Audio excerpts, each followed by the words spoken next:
I am Ferdinand Marcos, and I am the President of the Republic of the Philippines. I stand today on behalf of 110 million Filipinos. Hello people and hello universe, it's me again. Shout out sa inyo mga kababayan. Hello sa mga Marcos loyalists and supporters. So, mayroon tayong updates news, guys. This is good news for everybody naman talaga. Anong sinabi? Panukalang wage hike sa NCR, posibleng desisyonan na. Wow! So, sobrang maiksi ito, guys, no? Pero kailangan ko i-update sa inyo. Dumaan lang ito sa wall ko, pero kailangan. Actually, 5 days ago, 'di ba?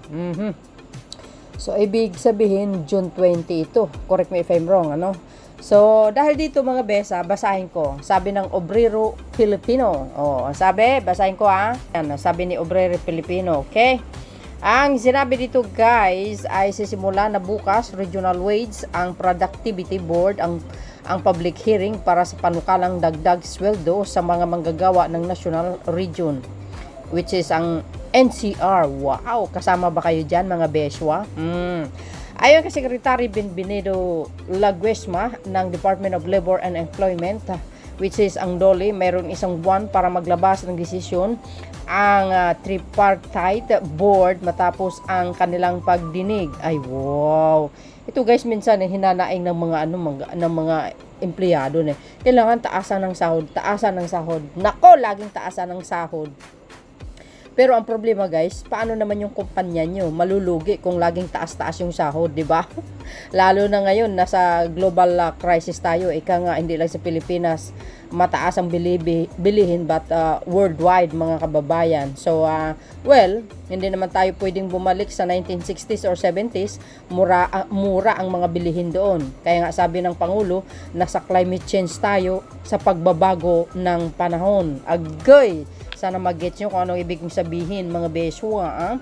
Ay tuloy, posibleng sa July 16, 2024 ay mailalabas na positibong resulta ang wage board. Ay wow, grabe social, guys.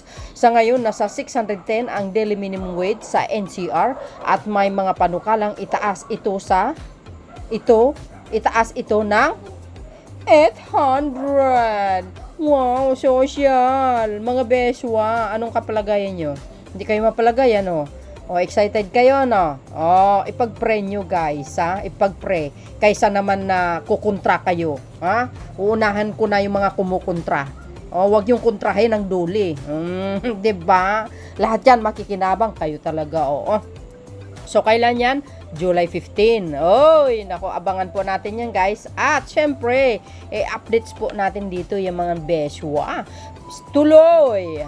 Pero sabi ni Laguesma, may iba pang paraan para itaas ang sweldo ng mga empleyado tulad ng collective bargainings sa pagitan ng labor union at mga kumpanya. Ay, grabe mga bes. Anong kapalagayan nyo? Hindi kayo mapalagay, ano? Excited? Ayan, guys, panukalang wage hike sa NCR, posibleng desisyonan bago ang July 16. What the heck? Ano ang palagay nyo, guys? Yan, very maiksi ito, mga kababayan. Pero, maybe, ito, guys, talagang tuloy-tuloy. Hindi natin alam. Who knows, di ba? Pag ito na desisyonan at agree lahat ng board, pati ang duli, pati ang Pangulo, 'di ba? Malamang makikinabang ka. Kahit DDS ka, dilawan ka man, makikinabang ka diyan, mga beswa. 'Di ba? Sabi nga ng iba, kung panay taas-taas ang sweldo, tumaas man ang sweldo nung tumaas, tapos yung kumpanya na pinagtatrabahoan mo, walang pumapasok na income, patay, lugi kayo diyan, guys. Lugi kumpanya. Ibig ko sabihin, mataas ang sahod nyo, pero yung kumpanya na pinagtatrabahoan nyo, walang pumapasok na income, ng mga pera, lugi. Walang bumibili. Nga. Diba, guys? So, yun lang, guys, ang aking latest update sa inyo, okay? Sa mga taga-NCR, abangan po natin ang announcement ng DOLE. Pag ito nangyari, talagang malaking tulong ito sa ating mga kababayan. Okay? So yun guys, ano ang palagay nyo dito? Agree ba kayo? Siyempre, agree kayo. Ang laging kumukontra, yung mga nang magawa sa buhay. Oh, see? Thank you guys for watching. See you again on my next upload video. Bye, bye, bye. And baboos. God bless Philippines. O, diba? Chochal.